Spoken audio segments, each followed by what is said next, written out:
அஸ்ஸலாமு அலைக்கும் ஃப்ரெண்ட்ஸ், எல்லாரும் எப்படி இருக்கீங்க? அல்ஹம்துலில்லாஹ். இன்னைக்கு நம்ம சேனல்ல சுவையான தலைக்கறி குழம்பு தான் பார்க்க போறோம். அதுவும் தேங்காய் இல்லாம, அதிகமா மசாலா போடாம, சிம்பிளா சூப்பரா ஒரு தலைக்கறி குழம்புங்க. ரொம்ப சுவையா இருக்கும். வாங்க ஃப்ரெண்ட்ஸ், வீடியோக்குள்ள போகலாம்.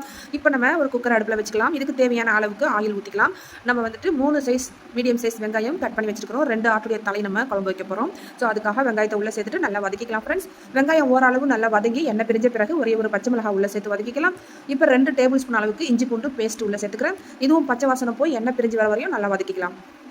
தக்காளியும் முந்திரி ஒரு 4-5 அல்லது பாதாம் இருந்தால் பாதாம் சேர்த்துக்கோங்க. இதை நல்லா மெய்ய பேஸ்ட்டாக அரைச்சி வச்சிருங்க. இதுதான் நம்மளுடைய ஆல் இன் ஒன் பிரியாணி மசாலாங்க. இது பிரியாணி செய்வதற்கு மட்டுமல்ல, இந்த மாதிரி கறி குழம்பு, கிரேவி, மேகி, மக்குர்னி, பாஸ்தா அப்படின்னு சொல்லிட்டு எவ்ரி திங்ஸ் யூஸ் பண்ணிக்கலாம். ஸோ வாங்க ஃப்ரெண்ட்ஸ், இதில் நான் 1 டீஸ்பூன் அளவுக்கு ஃபுல்லாக நான் உள்ளே சேர்த்துக்கிறேன். மசாலா ஓரளவு நல்லா வதங்குற வரலையும் பரட்டி கொடுத்துக்கோங்க. இப்போ நம்ம கழுவி க்ளீன் பண்ணி வச்சுருக்கிற தலைக்கறியை உள்ளே சேர்த்துடலாம். மசாலாலாம் படுற மாதிரி நல்லா பரட்டி கொடுத்துட்டு ஒரு 2 நிமிஷம் மூடி போட்டு மூடி விட்டுருங்க. விசில் எதுவும் போட வேணாம். கறிக்கு தேவையான உப்பு சேர்த்துக்கலாம். மேலே புதினா கொத்தமல்லி சேர்த்துக்கலாம்.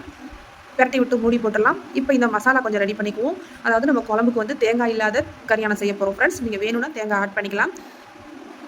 இப்போ இந்த கறி குழம்புக்கு ஒரு பவுல் எடுத்துக்கோங்க. இதில் 2 to 3 டீஸ்பூன் அளவுக்கு தனி மல்லித்தூள் சேர்த்துக்கோங்க. இதில் கொஞ்சமாக மிளகுத்தூள் சேர்த்துக்கலாம். ஏன்னா கறி குழம்புக்கு கொஞ்சம் மிளகு தூக்கலாக இருந்தாக்கா கறி குழம்பு இன்னும் சுவையாக இருக்கும். ஸோ எல்லா மசாலாவுமே நம்ம பிரியாணி மசாலாலே இருக்குது. இருந்தாலும் குழம்பு கொஞ்சம் வேணுங்கிறதுக்காக நம்ம மல்லியும் மிளகும் சேர்த்துக்கிறோம். இப்போ இதை அப்படியே தண்ணி விட்டு நல்லா கரைச்சாச்சு. இப்போ கிரேவி எப்படி வந்திருக்குன்னு பார்க்கலாம். ஒரு 2 நிமிஷம் மூடி போட்டதுக்கு பிறகு கறியோடு சேர்த்து மசாலா எல்லாம் வெந்து வந்திருக்குங்க. இப்போ நம்ம கரைச்சி வச்ச மசாலாவை உள்ளே சேர்த்துக்கலாம் ஃப்ரெண்ட்ஸ்.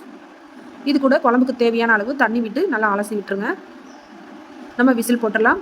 விசில் போட்டுட்டு ஹை ஃப்ளேமில் ஒரே ஒரு விசில் விடுங்க. அதுக்கப்புறம் லோ ஃப்ளேமில் வச்சு ஒரு 3-4 விசில் விட்டு அடுப்பு ஆஃப் பண்ணிடுங்க. இப்போ 2 தலையுடைய மூளையும் நான் வறுத்து வச்சுருக்கேன். இதோடைய ரெசிபியும் உங்களுக்கு நான் சேனலில் இருக்குது, செக் பண்ணிக்கோங்க.